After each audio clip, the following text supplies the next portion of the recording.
What a fucking young crowd. How many of you in your 20s?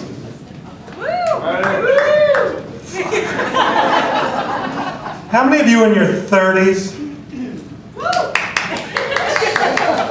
Fuck you two. 40s?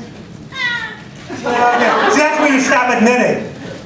I'm in a shitty mood. And I'm going to bring you all down because I recently turned 60. Do not clap for 60.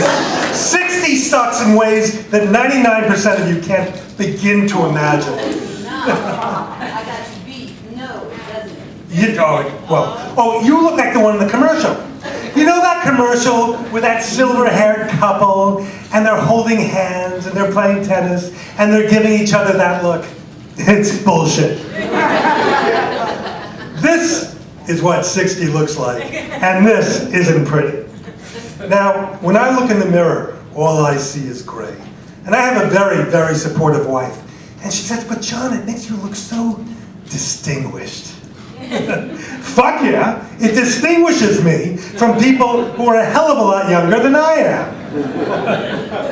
It just gets uglier and uglier as we go. You want to know how gray I am? I am 60 shades of gray. You know where this is going. There's a big difference between 60 shades of gray and 50 shades of gray. In 50 shades of gray, there's a lot of hot, steamy sex. In 60 shades of gray, there's a lot of hot, steamy soup. In 50 shades of gray, there's bondage and spanking. In 60 shades of gray, there are bandages and spanks. But there are similarities between 50 and 60 shades. Both involve a lot of hot, melted, dripping wax.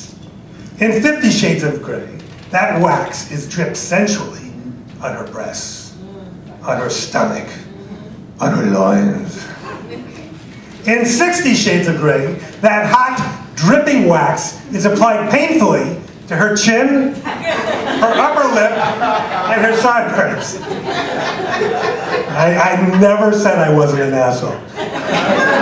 I'm sorry, I'm really sorry about that. But as you can see, I'm obsessing about this whole aging thing. So I Googled, what happens to a man after he turns 60? And I shit you not, page 1 of the results, you can verify this. 5 scary things that happens to a man's penis as he ages. I won't give you, and look, everyone's mind is going, No, I won't give you all the gory details.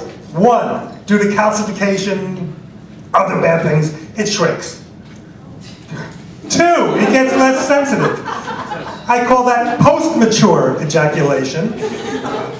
And 3, it gets wrinkled. You think your balls get spared? Anyone here been in a gym with guys over 60 coming out of the shower? Yeah, you know what I'm talking about. But there's something even worse. In the extreme cases, there's something called splashdown syndrome. Yeah, you know what I'm talking about. This happens when they droop so low that when you sit on the toilet, they submerge. Shit. Listen to me. I've become the curmudgeonly old man that I always hated. But I get it. I get it now. I have no patience for bullshit. I have no patience for assholes. Let me give you a perfect example.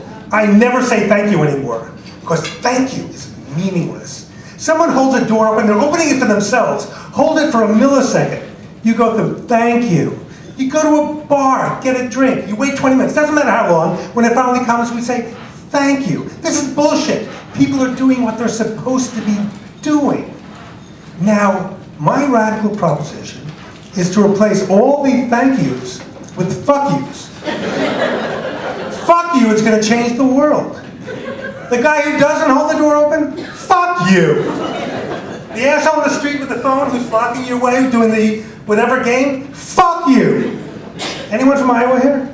Good. The busload of tourists from Iowa who block an entire intersection in Times Square to take a picture of the M&M store. Fuck each and every one of you.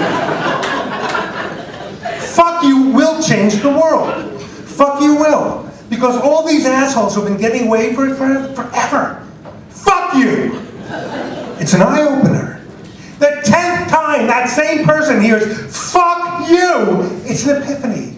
Maybe I've been a terrible person. Maybe I'm horrible. I will change now. Like tonight, I'm not pointing to any tables. Some of you have been rude.